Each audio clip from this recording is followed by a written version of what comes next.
The invitation arrived on a Tuesday, slipped under my apartment door like a piece of unwanted junk mail.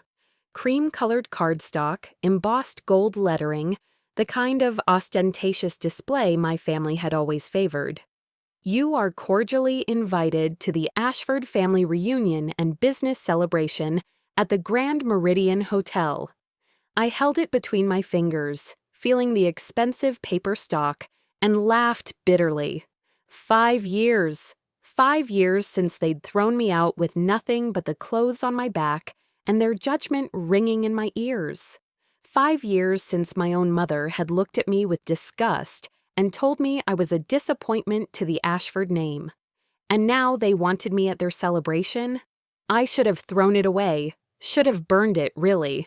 But something made me keep it, tucked in the drawer of my modest desk in my modest apartment in a modest neighborhood they would never deign to visit. My name is Marcus Ashford, though I'd spent the last 5 years trying to forget that surname meant anything to me. According to YouTube analytics, 99.6% of viewers are not subscribed. That's a huge number. By subscribing the channel that is completely free, you'll help support the channel and never miss fresh content.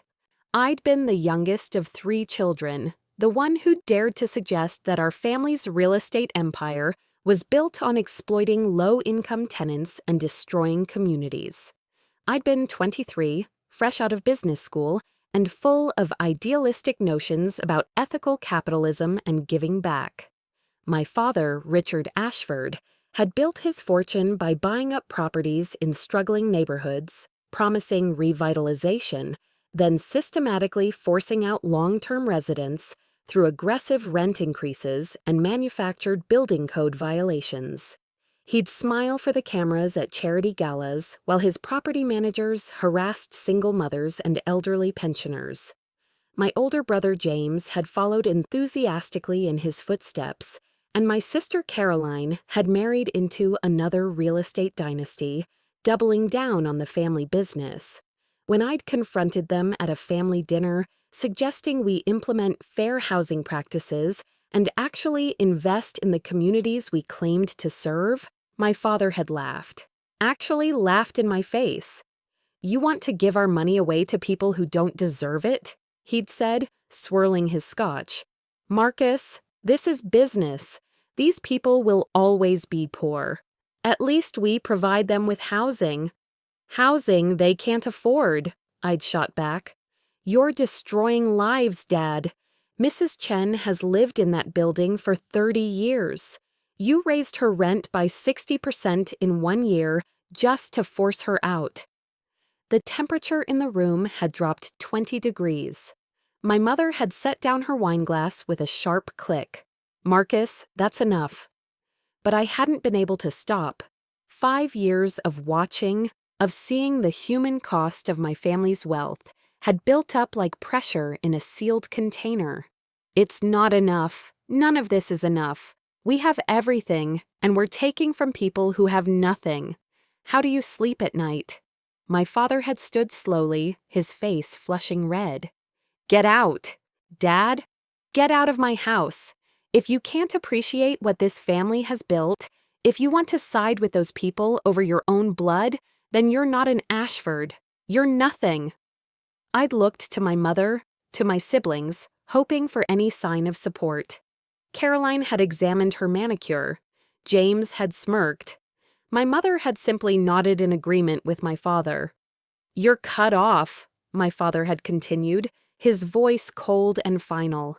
"No trust fund, no inheritance, no family support. Let's see how you do out there with your precious principles and no money.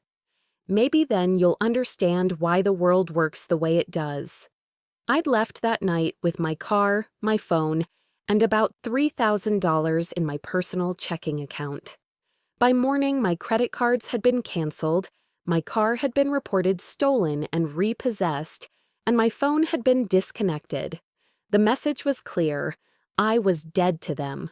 The first year had been hell. I'd lived in a friend's basement, worked 3 jobs, and slowly rebuilt from nothing. But in that struggle, I'd learned something my family never could have taught me. I learned how most people actually lived. I learned the value of $1 when you'd earned it with your own sweat. I learned that the people my family dismissed as those people were teachers, nurses, veterans, artists, and human beings with dreams and dignity. And I learned how to build something real. It started with a small tech consulting business I ran from a coffee shop, helping small businesses optimize their operations. I was good at it, better than good. Without my family's money, I'd had to be. Every client I took on, I treated like they were my only client. Every problem I solved thoroughly. Word spread, contracts grew larger. Within 2 years, I had 15 employees and clients across 3 states. Then I'd made the pivot that changed everything. One of my clients was a community development nonprofit struggling to fight against predatory landlords. Sound familiar? They'd needed a database system to track housing violations, organize tenant rights campaigns, and coordinate legal support. I'd built it for free. That system had caught the attention of a venture capital firm that specialized in social impact investing. They'd seen the same thing I had. There was a massive market opportunity in ethical property management and community development. They'd offered me seed funding to build a platform that could revolutionize affordable housing. 3 years later, I'd built HomeBridge, a property management and development company that operated on a completely different model. We bought properties in underserved areas, yes, but we renovated them with tenant input, kept rents affordable, provided job training and placement services, and gave long-term residents first right of refusal and paths to ownership. We proved you could do well by doing good. The returns were excellent. Stable, long-term tenants meant lower turnover costs. Community investment meant lower crime and higher property values. Ethical practices meant positive press and investor interest. We'd grown to 12 cities, managing over 8,000 units, and we'd just closed a Series C funding round that valued the company at $300 million. My personal stake? 42%. I was worth, on paper at least, about $126 million. My family had no idea. I'd changed. Not just financially, but physically. The soft prep school Marcus who'd worn Brooks Brothers and gotten regular haircuts at the club had been replaced by someone leaner, harder, more real. I'd grown a beard. I dressed like I was. My apartment was comfortable but modest. I drove a used Toyota. The people who mattered to me, my team, my friends from these 5 years, they knew my worth. But to the outside world, to anyone who might report back to the Ashfords, I was just another guy trying to make it. The invitation sat in my drawer for 3 weeks while I wrestled with whether to go. The date was approaching. The Grand Meridian Hotel, the most expensive venue in the city. The event was celebrating Ashford Properties' 50th anniversary and some major new development deal. The whole family would be there, plus business partners, politicians, society figures. It was my attorney, Sarah Chen, who'd convinced me to attend. Yes, Mrs. Chen's daughter, the one who'd helped her mother find a new apartment when my family had forced her out. I'd hired Sarah right out of law school, and she'd become not just my general counsel, but one of my closest friends. "You should go," she'd said over coffee one morning. "Not for them, for you. You've rebuilt your entire life. You've proven everything you set out to prove. Maybe it's time to close that chapter." "By doing what? Walking in and announcing I'm rich now? That seems petty." She'd smiled. "Oh, Marcus, I have something much better in mind than petty. Did you see who's listed as the venue partner for their event?" I'd glanced at the invitation again. The Grand Meridian Hotel. So? Check your recent acquisitions folder, the one marked Confidential. My heart had started beating faster as I'd pulled up the file on my phone. 6 weeks ago, Homebridge had quietly acquired the Grand Meridian Hotel as part of a portfolio purchase from a struggling luxury hotel group. We were planning to convert the upper floors to affordable housing units while maintaining the event spaces and restaurant. The deal had been handled through 3 layers of LLCs to avoid press attention until we were ready to announce. I owned the Grand Meridian Hotel, and my family had no idea. "Oh," I'd said softly. "Oh, indeed," Sarah had replied. "Now, do you want to go to this party?" The night of the celebration, I dressed carefully. Not in a designer tuxedo, but in a clean, well-fitting suit from a department store. I looked successful, but not wealthy. Professional, but not privileged. I wanted them to see me and think exactly what they'd always thought, that I'd failed, that I'd proven them right, that I'd come crawling back. The Grand Meridian's ballroom was spectacular, dripping with crystal chandeliers and decorated in the Ashford corporate colors of navy and gold. A string quartet played in one corner. Waiters circulated with champagne and canapes. The city's elite mingled in their finest, everyone who was anyone in real estate, finance, and politics. I stood in the entrance and took a breath. My hands were steady. I'd been planning this moment for weeks, and I was ready. The first person to notice me was my brother James. He'd gotten heavier over the years, his face flushed with good living and bad choices. He was holding court near the bar, laughing too loudly at his own jokes, when his eyes landed on me. His expression went from confusion to recognition to something like malicious glee. "Well, well, well," he said loudly enough for the people around him to hear. "Look what the cat dragged in." The conversations nearby faltered as people turned to look. I saw the ripple of attention spread across the room like a wave. Within seconds, I felt dozens of eyes on me. James sauntered over, champagne sloshing in his glass. "Marcus, little Marcus, I can't believe you actually came. What, did you read about the party in the society pages and decide to crash? Looking for handouts from your successful family?" I kept my voice level. "I was invited, James." "Oh, that's right. Mom probably sent you a pity invitation. She always was too soft on you." He looked me up and down, his lip curling. "Nice suit. Is that from Men's Warehouse? Buy one, get one free?" There was laughter from his cluster of followers. I recognized some of them, junior partners at the firm, up-and-coming real estate brokers, the kind of people who laughed at the boss's son's jokes, whether they were funny or not. "It served its purpose," I said quietly. "I bet it did." James turned to his audience.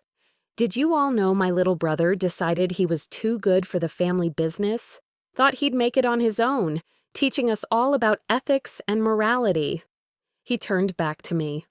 "How'd that work out for you, Marcus? What are you doing now? Let me guess. Nonprofit work? Barista? Dog walker?" "I do consulting," I said. "Consulting." James laughed. "That's what unemployed people call it. Let me guess, you're between opportunities? Building your personal brand?" He made air quotes with his fingers, nearly spilling his champagne. More people had gathered now. I could see my sister Caroline approaching, sleek in a designer gown, her husband Richard Jr. beside her. Behind them, my parents, Richard and Patricia Ashford, holding court like the monarchs they believed themselves to be. "Marcus," Caroline said, her voice dripping with false sweetness. "What a surprise. I didn't think you'd actually show up. Don't you feel a little out of place?" "Should I?" I asked. "Well, I mean, look around." She gestured to the opulent ballroom. "This probably costs more than you make in a year. We wouldn't want you to feel uncomfortable." "I'm fine," I said. My father had arrived now, my mother on his arm. At 72, Richard Ashford still cut an imposing figure, tall and silver-haired, wearing power like an expensive cologne. My mother, impeccably dressed and coiffed, looked at me like I was a stain on the marble floor. "Marcus," my father said, his voice cold. "I'm surprised to see you here. You invited me. Your mother insisted, against my better judgment, I might add." He looked me over, and I saw the calculation in his eyes, the assessment. "You look well enough. I trust you've learned your lesson about idealism versus reality." "I've learned a lot in 5 years," I said. "Glad to hear it. Perhaps you're ready to rejoin the family business? We could find a position for you. Entry level, of course. You'd have to prove yourself." There it was. The offer I'd known was coming. The chance to come crawling back, to admit I'd been wrong, to submit to his authority. James laughed. "Entry level?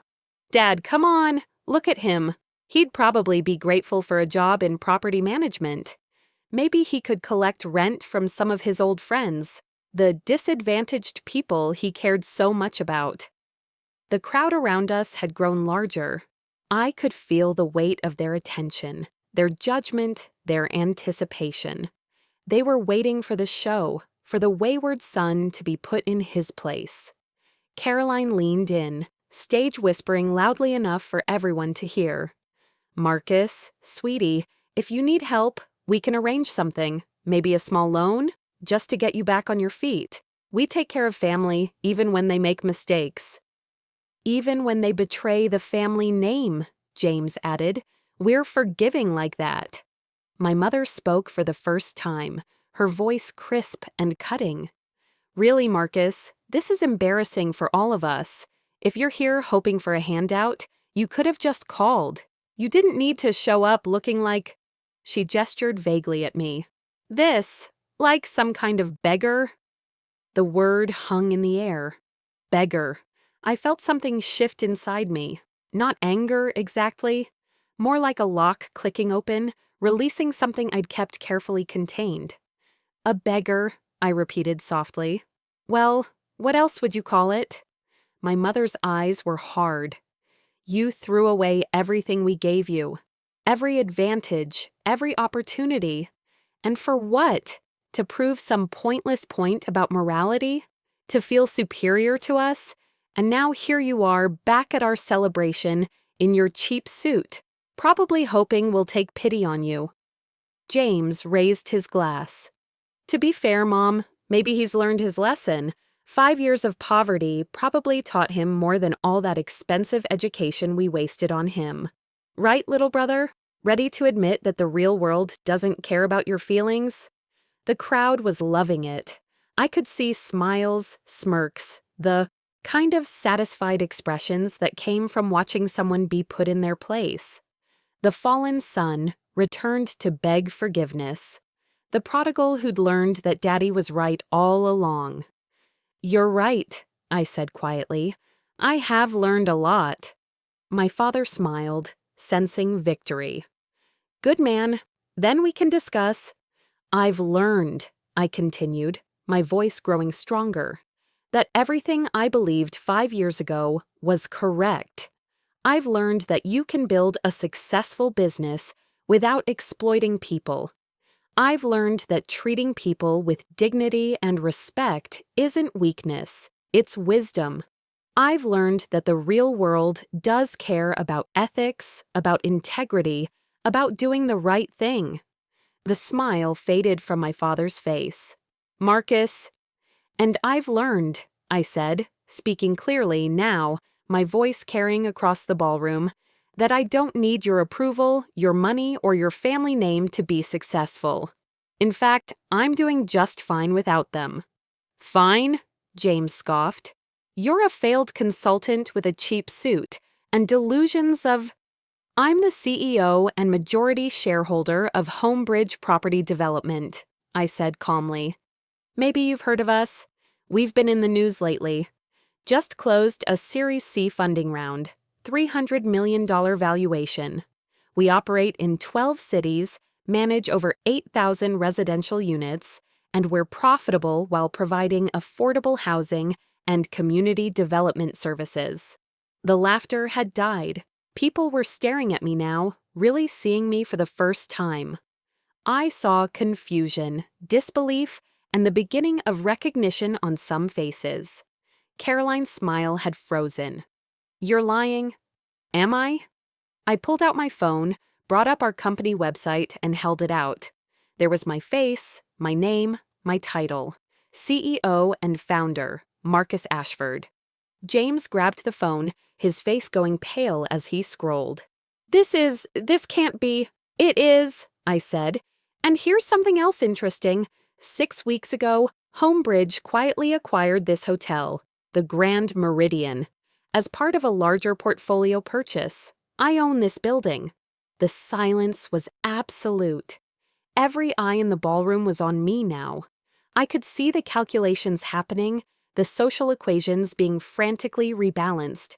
The beggar wasn't a beggar. The failure wasn't a failure. The power dynamic had just inverted completely. My father's face had gone from red to white. "That's impossible. This building is owned by Meridian Luxury Group." "Was owned," I corrected. "They sold their portfolio to avoid bankruptcy. We bought it through a series of LLCs to avoid press attention until we were ready to announce our expansion strategy. I have the paperwork upstairs in the hotel manager's office. Would you like to see it?" "But the event contract," my mother said faintly. "We signed with Meridian." "And that contract transferred to the new ownership. Us. Me." I smiled, and it wasn't entirely pleasant. "Don't worry, we're honoring all existing contracts. Your deposit is safe. Your event is proceeding as planned. I'm a man of my word, unlike some people."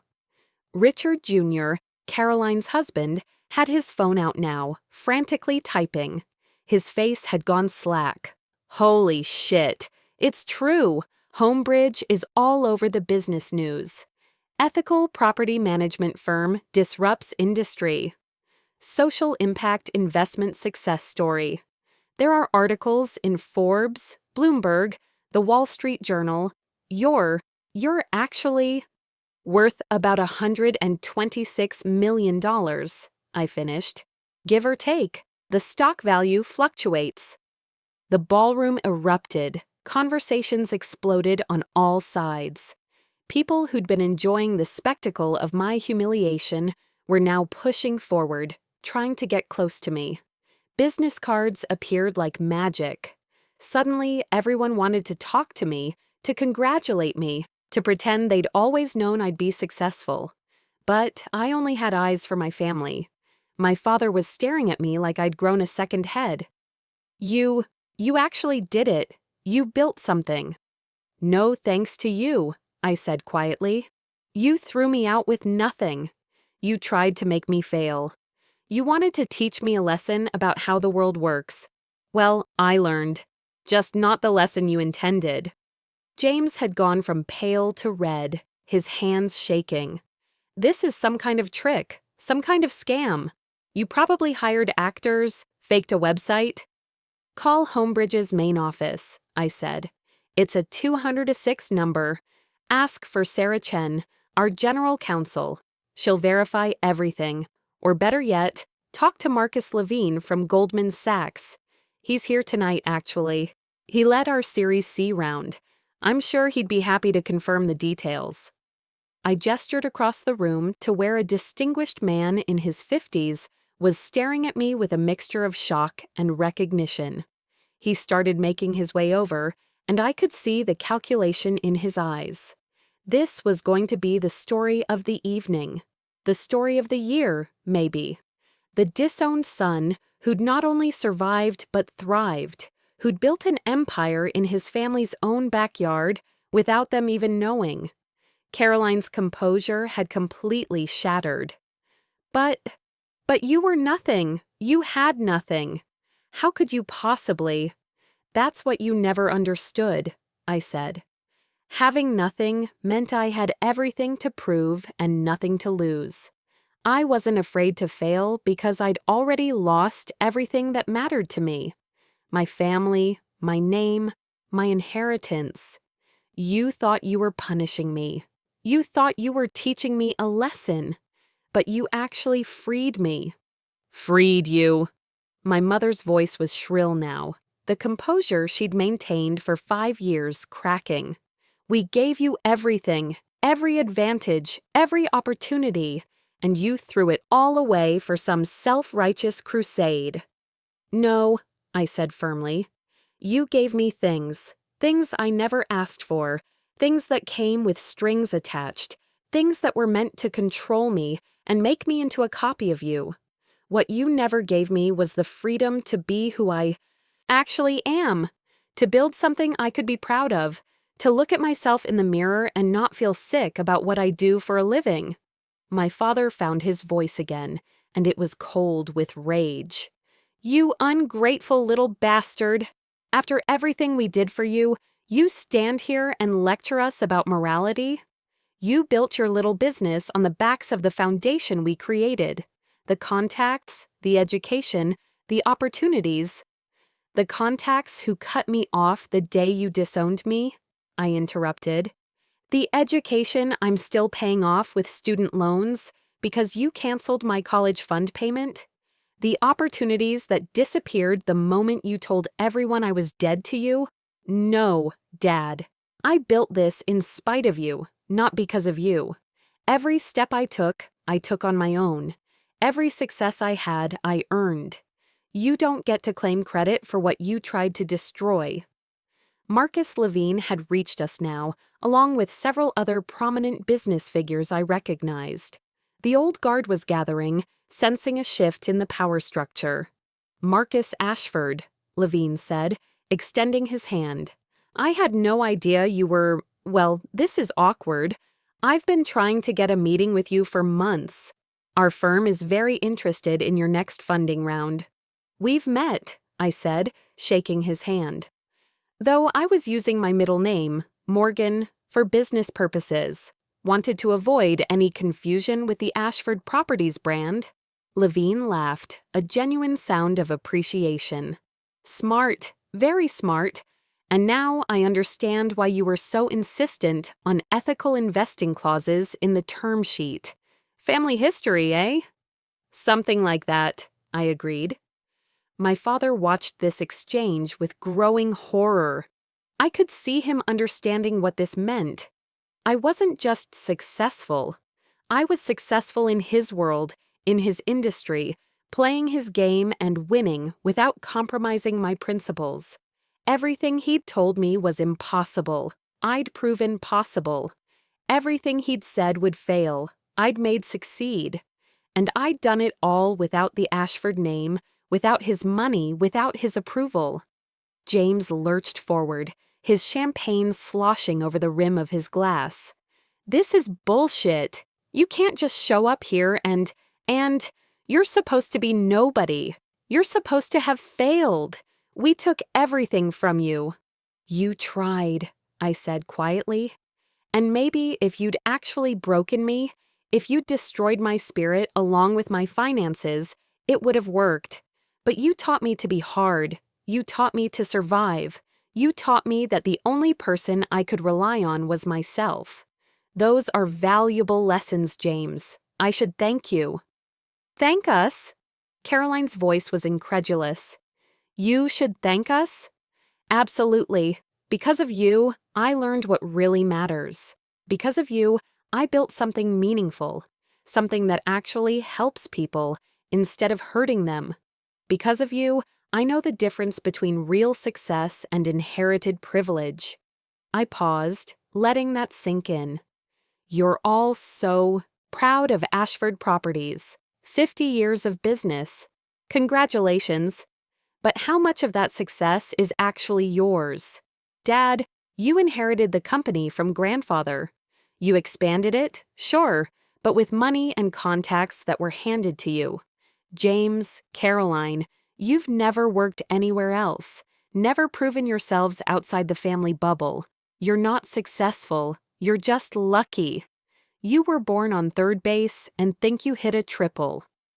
The crowd around us had grown silent again, watching this family drama unfold with the fascinated horror of passing a car accident. I could see phones out, people recording. This would be all over social media by morning. My mother was crying now, mascara running down her carefully made-up face. How can you be so cruel? We're your family. You stopped being my family the day you threw me out, I said, and I was surprised by how calm I felt. No anger, no rage, just a kind of peaceful finality. You made your choice. You chose money over your son. You chose reputation over love. You chose cruelty over compassion. And you know what? I'm glad you did. Because it showed me who you really are. It freed me from the obligation to become like you. Marcus. My father's voice was different now, quieter, almost pleading. Son, let's talk about this privately. We can what? Reconcile? Rebuild our relationship? Pretend the last 5 years didn't happen? I shook my head. No, Dad, we can't. Because I've spent 5 years building a life without you, and I like that life. I like who I am without your influence. I like the business I built, the people I work with, the values I uphold. I don't need your money, your name, or your approval anymore. I never did. But we're family, my mother repeated, as if that word was a magic spell that could undo everything. No, I said gently. You're the people who gave birth to me. You're the people who raised me, for better or worse. But family is the people who stand by you when things get hard.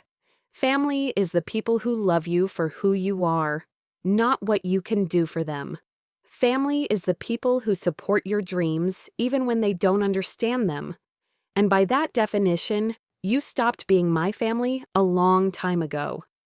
I looked around the ballroom at all these wealthy, successful people in their designer clothes and expensive jewelry, and I felt nothing but pity. You want to know the funny thing? I continued. I came here tonight planning this big, dramatic reveal. I was going to wait until the speeches, until you were celebrating your 50 years of success, and then I was going to stand up and announce that I owned the venue, that I was living proof that your way wasn't the only way, that you were wrong about everything. I wanted you to feel what I felt 5 years ago, humiliated, powerless, small. My father's face was gray now. James looked like he might be sick. Caroline was clutching her husband's arm like a lifeline. But standing here now, I said, I realize I don't need that. I don't need revenge. I don't need you to suffer. I don't need your acknowledgement or your apology or your regret. I already have everything I need. I have a business I'm proud of. I have employees who respect me. I have friends who actually care about me. I have the satisfaction of knowing that everything I've built, I built with my own hands and my own mind. I have peace. I took a step back, creating distance between myself and the family I'd once belonged to. So enjoy your party, I said. Celebrate your 50 years. Toast your success. But do it knowing that somewhere out there, your failure of a son, the one you threw away like garbage, built something better than you ever did. Not bigger, maybe. Not flashier, but better, more meaningful, more real. I turned to walk away, and that's when my father's composure finally shattered completely. You self-righteous little prick, he shouted, his voice echoing through the ballroom. You think you're better than us? You think your poverty management scheme makes you some kind of saint? You're a joke, a bleeding heart who got lucky. Your business will fail within 5 years, and when it does, don't come crawling back to us. I paused, looking back over my shoulder. You know what the really sad thing is, Dad? Even now, even after everything, you still don't get it. This isn't about being better than you. This isn't about being a saint. This is about being able to live with myself, about building something that matters, something that helps people instead of hurting them. And if you can't understand that, if you can't see why that's important, then I genuinely feel sorry for you. Sorry for me? My father laughed, a harsh, bitter sound. I'm worth $400 million. I have houses, cars, respect, power. What do I need your pity for? Because you have all that, I said quietly, and you're still empty. You're still so insecure that you have to tear down your own son to feel powerful. You're still so afraid that you might be wrong that you can't even entertain the possibility that there's a better way to live. You have everything, Dad, and you have nothing that matters. The silence that followed was absolute. I could see the truth of my words landing, could see the way it hurt him more than any insult I could have thrown. Because deep down, in a place he'd never acknowledge, he knew I was right. I nodded to Marcus Levine. I'll have my assistant set up that meeting. We're always interested in talking to serious investors. Then I walked toward the exit, and the crowd parted before me like water. Behind me, I could hear the buzz of conversations starting up again, the shocked whispers, the excited gossip. By tomorrow, this story would be everywhere. The disowned son who'd made it. The family drama at the Ashford anniversary. The revenge that wasn't quite revenge. But I didn't care about any of that. I'd said what I needed to say. I'd proven what I needed to prove. Not to them, but to myself. I'd come back to the place that had rejected me, and I'd shown them exactly who I'd become without their help, without their money, without their name. And it felt good, not triumphant exactly, not vindictive, just complete, like closing a book I'd been reading for 5 years. I was almost to the door when I heard footsteps behind me. I turned to find Sarah Chen, who'd been watching from the crowd, smiling at me with something like pride. "That was quite a performance," she said. "Was it too much?" I asked. "It was perfect." She linked her arm through mine. "You know, my mother wanted me to thank you. She's heard about what happened tonight. Half the staff are texting their friends already. She said to tell you that she's proud of you and that she knew you'd do great things." I felt my eyes sting with unexpected tears. Mrs. Chen's opinion meant more to me than anything my biological family could say. "Tell her thank you," I managed, "and tell her she raised an excellent daughter." We walked out of the Grand Meridian Hotel together, leaving the party and the family and the past behind. Outside, the night air was cool and clean. The city stretched out before us, full of lights and possibilities. My phone buzzed with a text from one of my senior executives. "Just saw the news. Are you okay? Do you need anything?" I smiled and typed back, "I'm great. Better than I've been in years. See you Monday." Because that was the truth. I'd walked into that ballroom as the disowned son, the black sheep, the failure they'd tried to create. I'd walked out as exactly who I'd always been, Marcus Ashford, who'd built something meaningful, something real, something good, and I'd done it not by becoming like them, but by becoming the opposite of everything they represented. That was the real revenge, I realized. Not humiliating them, not destroying them, not making them suffer. The real revenge was living well, building something better, proving that there was another way to be successful, another way to live, another way to measure worth. They could keep their $400 million, their properties, their power. I had something better. I had integrity. I had purpose. I had peace. And I had the satisfaction of knowing that everything I'd told myself 5 years ago, when they'd thrown me out and told me I'd fail, had been absolutely true. The world did care about ethics. You could do well by doing good, and success measured by how many lives you improved was worth so much more than success, measured by how much money you'd accumulated. 3 months later, Homebridge announced its expansion plan for the Grand Meridian Hotel. The upper floors would be converted into 200 affordable housing units for working families. The event spaces would remain, with discounted rates for community organizations. and the restaurant would be converted into a job training center and social enterprise, employing and training people from the neighborhoods we served.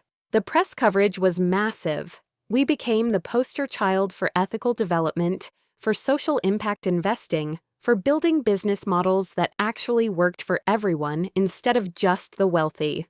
My family's firm, by contrast, had a rough quarter. Several of their major projects stalled as communities fought back, citing Homebridge's model as proof that there was a better way. Investors started asking uncomfortable questions about their practices, and slowly, inexorably, the tide of public opinion turned against the old way of doing business. I didn't gloat. I didn't send them articles or rub their faces in my success. I simply kept building, kept growing, kept proving every single day that the impossible was possible, that you didn't have to choose between profit and people, that business could be a force for good. 6 months after the party, I received a letter. Handwritten, on expensive stationery, my mother's flowing script. "Dear Marcus," it began, "I don't expect you to forgive us. I don't expect you to forget what we did. But I need you to know that we were wrong. Your father won't say it, and your siblings are too proud to admit it, but I'm saying it. We were wrong about you. Wrong about everything. You didn't fail. We did. We failed you as parents, as family, as human beings. And I'm sorrier than you'll ever know." I read the letter 3 times, then filed it away in my desk drawer, next to the original invitation to the party. Maybe someday I'd be ready to respond. Maybe someday